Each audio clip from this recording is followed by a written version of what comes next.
Herbert, you ready? Yeah. Thanks for doing this, Coach Jay. Yeah, no problem. All right.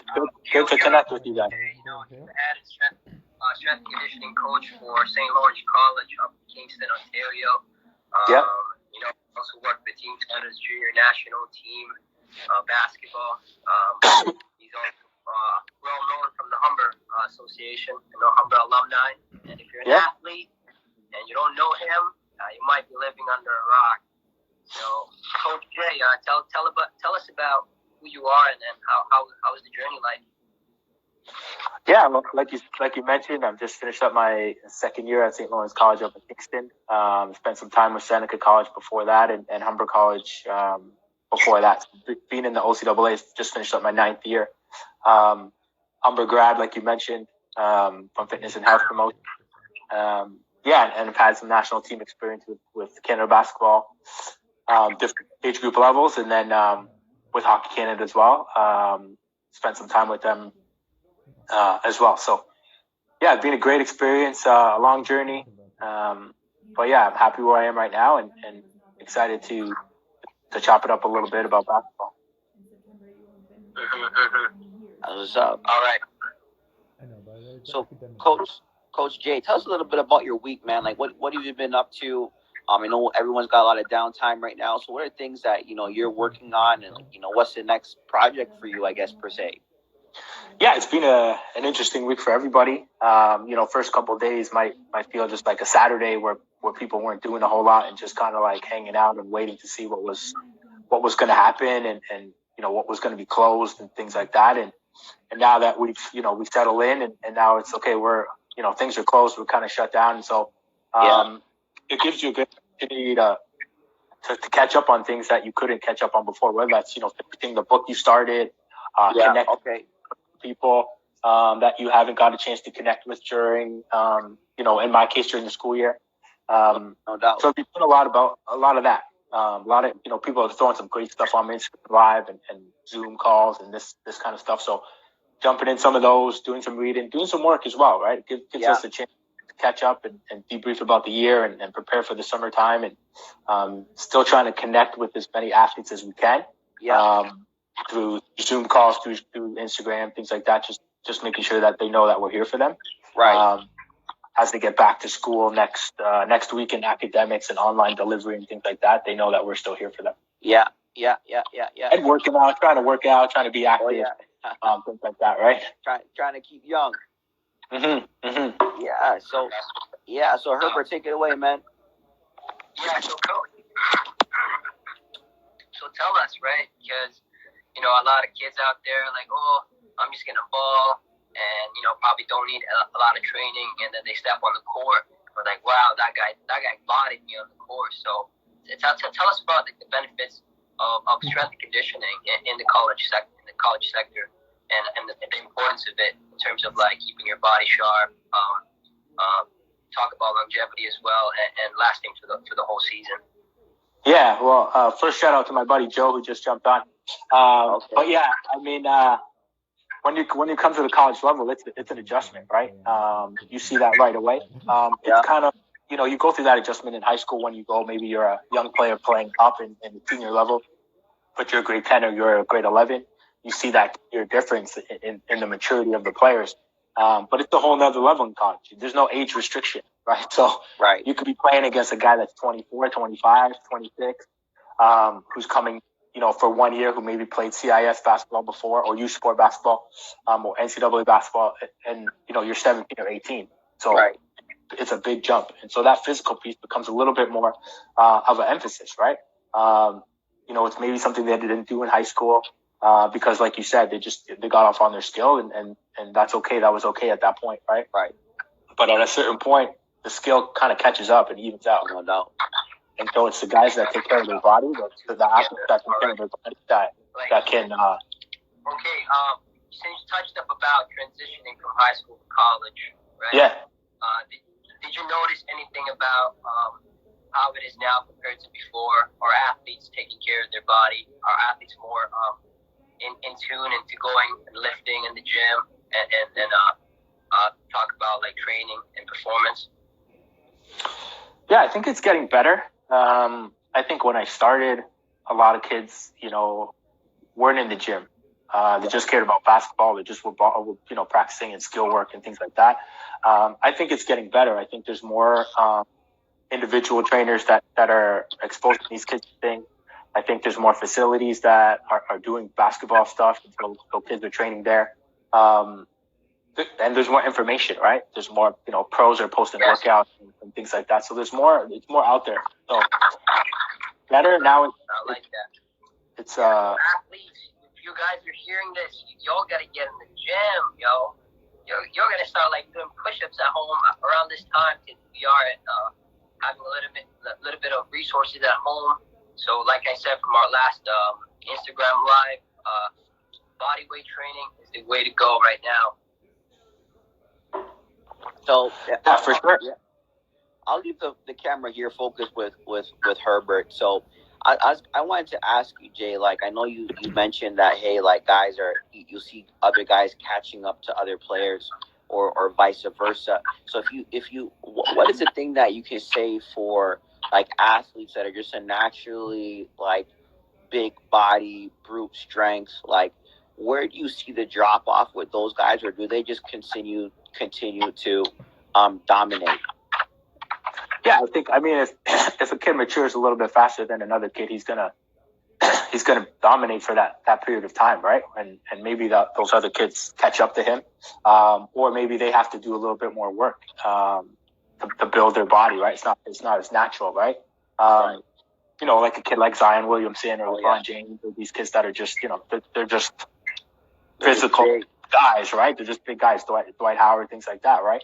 And there's a place for them in the game. But there's also a place for guys who are like Trae Young, who are nimble and quick and things like that. And so that's the beauty of basketball, is that all different body types and all different, shapes and sizes can play the game. So, it's maybe a little bit more work for the small guys, but they can still survive in the game and flourish, right? Oh yeah. So you can go ahead, Herb. Yeah, so Coach Jay, one thing I wanted to talk about is game preparation, right? And I just want to break the myth here into those people or to the coaches that are hey, right before the game, let's lay on the floor and do some static stretching. Is that necessary before the game? I'm seeing a lot of coaches telling their athlete, let's do static stretching right before the game, and I'm like, whoa. We're probably putting the body into that parasympathetic. We're trying to cool down, getting our heart rate down. So touch up on that. What are some good habits? What are some good pre-game habits that you would advise for I don't know, some kids that are for athletes that are stepping into game maybe an hour, 30 minutes before, maybe even 4 hours before the game? Yeah, I think like you said, I think it swung, right? Back in my day, we were stretching before the games and things like that. And then research started coming out that, stretching affects vertical jump and all these things. And then it's swung way too far as don't stretch at all. But I think you want to do some things to access the range of motion that you have.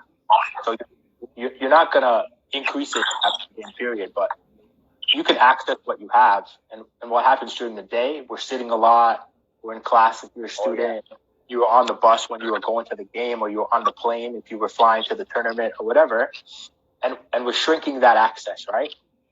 And so we need to get it back so we can get into positions that our sport requires. So we do want to do some things. Now, there's different types of shit. It's not lay on the floor and hang out for 30 minutes and just, But we want to do some active things to get our body back. And those are some things that we put in our pregame and pre-practice prep. Again, our kids are coming from class, sometimes literally walking right into the gym from class. And so they could be sitting for 2 hours, 3 hours in the college setting, and we want to get them back out, right? So it's part of our routine. It's just the type of stretching that you do. We do more active stuff, and that we still do some dynamic things after that. And we still are warming up the tissue after that. And we're still getting, like you said, the nervous system primed after that. And then we jump right into practice, right? It has a place, but where we put it is really important. And the type of training we do is really important as well. So I wanted for the parents out here who are listening, we're gonna put this out on YouTube afterwards. But for the parents, like, how do you, I guess, eliminate that myth in their mind that, hey, like, if my kid lifts right now or he starts training his body right now, he's gonna stunt his growth, or it's gonna just minimize or put some limitations on their body. So what is do you have a couple of nuggets that you could kind of just share with the parents that are out there that are saying, hey, look, like, my kid can't start lifting until they're 16, or et cetera, et cetera. And then part two of that question, if you don't mind me asking, is this: Yep. is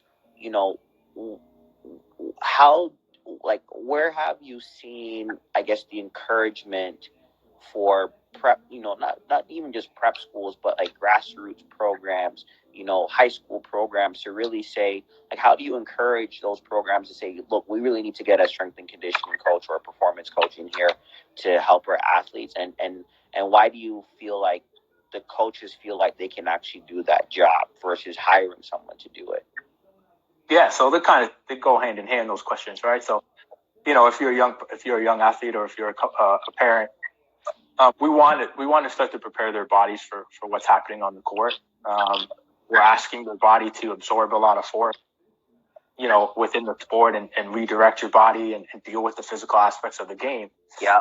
We want to prepare them for that. Right. But we want to prepare them in an appropriate manner with professionals who know what's appropriate for certain stages of development, right? But if you think about, hey, they're outside and they're playing on the playground and they're pulling themselves up on the monkey bars and they're jumping off of the thing, off of the step, and they're landing. Those are all the same things that are happening on the court. Exactly.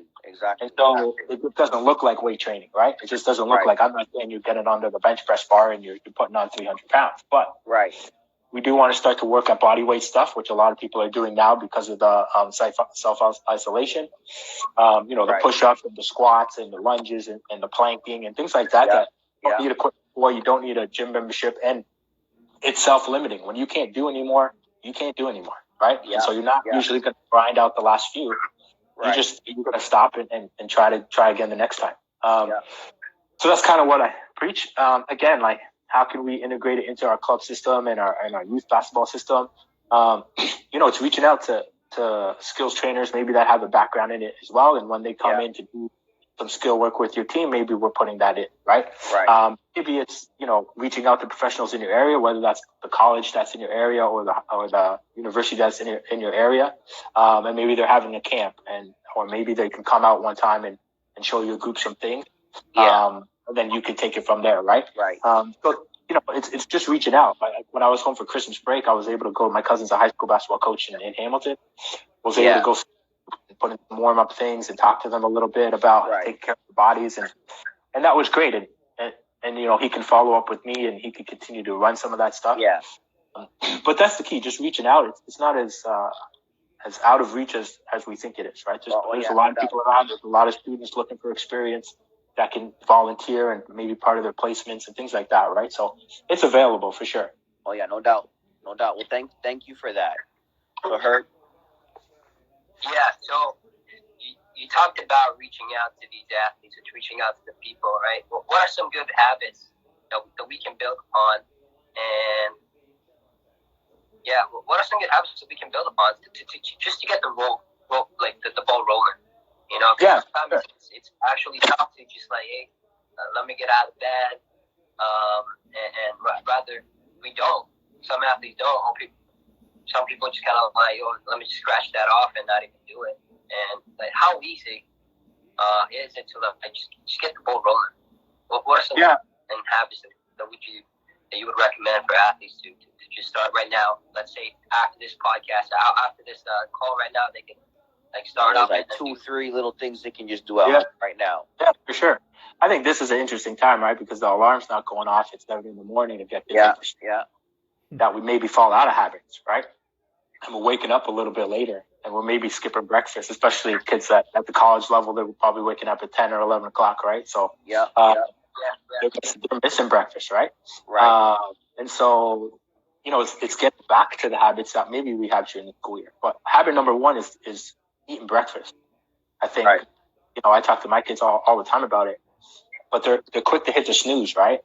That extra 10 minutes is more important than putting gas in the tank, right? So, that's number one for me, is to wake up a little bit earlier, maybe, get some breakfast. Doesn't have to be eggs and bacon and all this big stuff. Just a toast and peanut butter or cereal or something like that. Just kind of get you going, right? So that's a great habit right now. If you've been sleeping in the last week because it's March break or because we're not at work, get back to the 8 o'clock wake up call, right? Yeah. Again, it doesn't have to be 6 o'clock if that's when you were normally waking up, but just get up a little bit early to make sure that we're getting breakfast, right? As far as basketball is concerned, when you get in the gym, make sure you're going through some kind of a warm up, right? Whether that's with your team or whether that's on your own, you need to do that stuff, right? As we're in isolation and we're not going to practice, there's a lot of things you can do at home, right? Yeah. Herbert's been posting some ball handling things on his IG. Get the rock out and start dribbling. Go to the basement. Go to the backyard. Go to the driveway. Even if you don't have just work on your handles, right? Yeah. And pair in some lunges and some squats and some things like that. This is gonna give me a little bit of inspiration. I might post a little workout with just a ball, right? So a lot of hoopers have a ball, but that's all they got, right? So I'm gonna work on that and post a little workout with the basketball, and that feel like you can intermix it with some of the ball handling things and get a great workout in, right? So there's a lot. Just kind of keep the habits, right? Just the habits we have during the time where we're going to work and we're at school, waking up, having the lunch, having healthy snacks.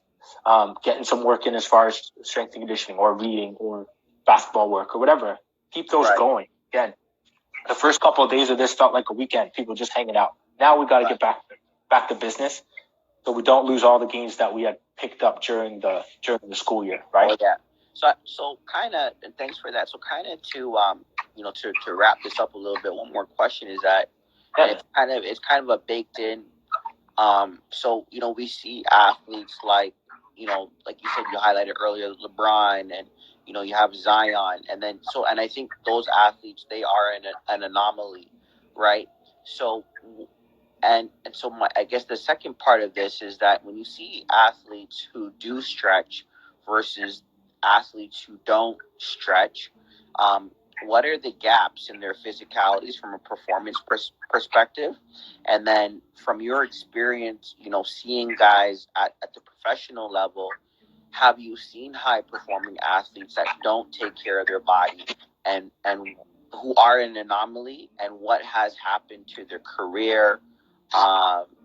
What are the shortfalls that you've experienced, working alongside these athletes?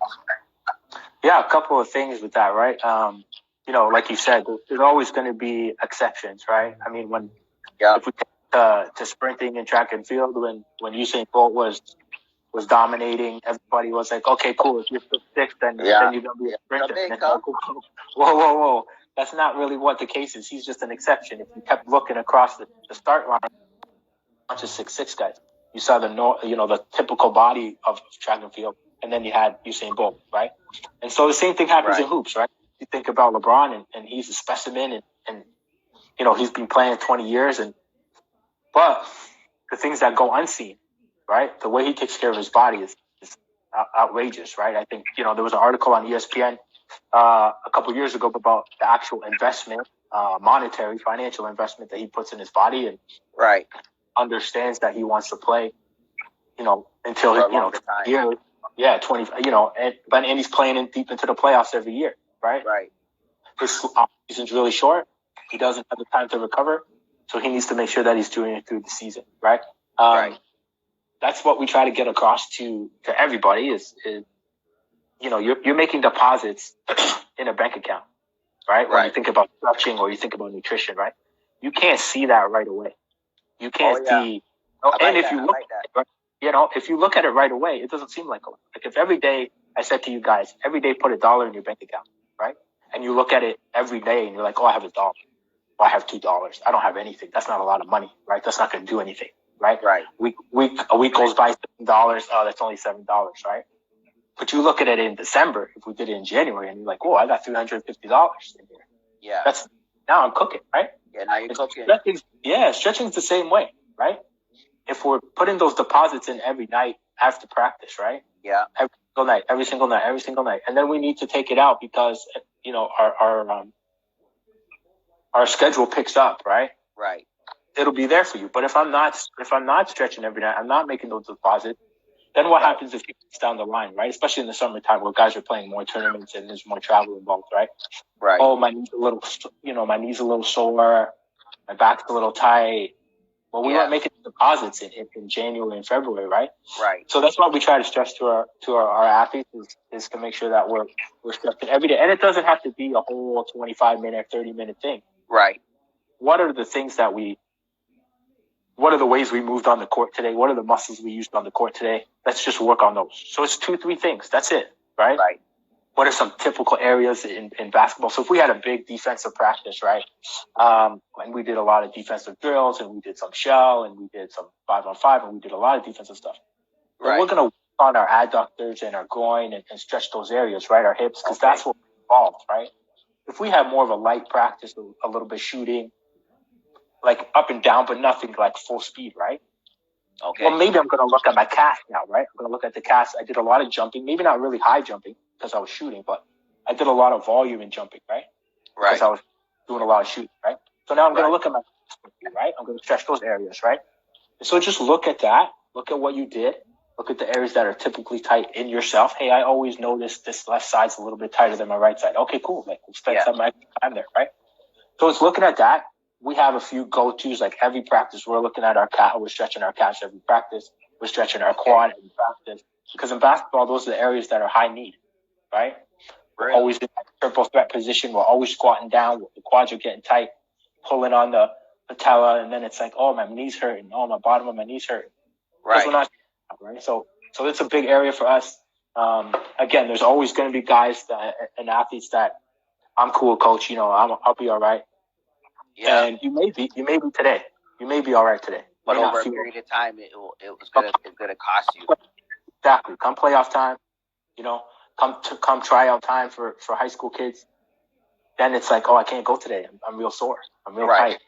Right. So we don't want to stretch it, but the stretching ones gets me going because you know, we're also not trying to make ballerinas. No.